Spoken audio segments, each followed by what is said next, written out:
Voilà, nous recevons le groupe The Midnight Revolution. Merci d'être avec nous. Vous êtes présents à l'étage le vendredi 8 décembre. Lys à la voix, Cyril à la guitare, à l'écriture.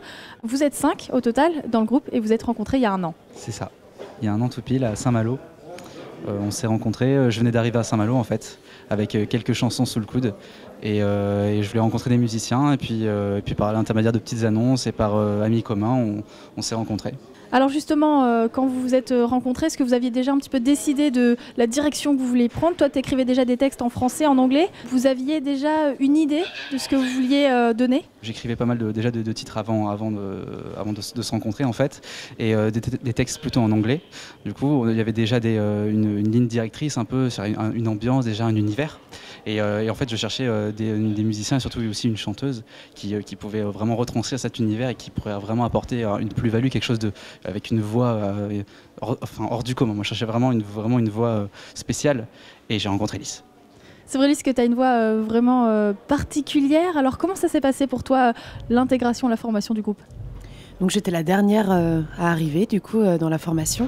Moi quand j'ai entendu les musiques de Cyril, je me suis dit tout de suite j'ai envie d'aller vers cet univers-là, j'ai envie de découvrir des nouvelles choses par rapport à mon passé de musicienne. Ça a été la révélation un petit peu. C'est vrai qu'on parle souvent de musique atmosphérique aussi avec des thèmes forts dans vos chansons. Oui. On parle de tout, on parle de l'amour, on parle de la mort, on célèbre la vie, enfin on parle vraiment de plein de choses. Les textes sont une partie intégrante de nos chansons, on essaye au maximum de les retranscrire sur scène, en même temps par les harmonies aussi, on essaye vraiment de partager un maximum avec le public, ce que Lys essaye de faire. Oui, au niveau de transmettre une émotion, qu'elle soit positive ou triste, ou tout le monde peut se reconnaître dans ce que l'on fait en fait. Vous aviez un objectif, c'était de préparer un set d'environ 40 minutes là pour les trans. Vous en êtes où? Qu'est-ce qu'on va pouvoir découvrir? C'est de la pop planante, qui vont de la pop planante à de la pop psychédélique. On passe par des ambiances avec des couleurs des sons des années 60-70 et toujours dans un univers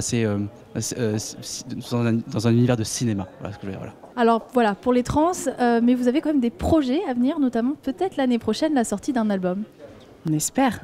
Oui, on espère. Oui, c'est le but, au bout d'un an de projet, de pouvoir enfin faire un album et d'avoir un support pour mettre notre musique. Ça va vite quand même là, un an, formation, ensuite on joue aux trans, ensuite on sort un album, et peut-être vous pensez à certaines collaborations? Oui, ça va vite effectivement.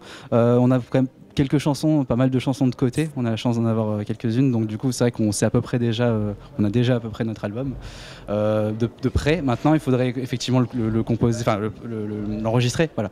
Et des prochaines collaborations, pour l'instant on en a en tête, mais on n'en dira pas plus encore. Mais on attend aussi, toute proposition est bonne oui. À l'heure actuelle et voilà. C'est un peu aussi le but entre guillemets des transmusicales. Merci en tout cas, merci à tous les deux, merci. Cyril et Lys. On va tout de suite découvrir un extrait, c'était The Midnight Revolution. Voilà. Ça va? Ouais, ça va.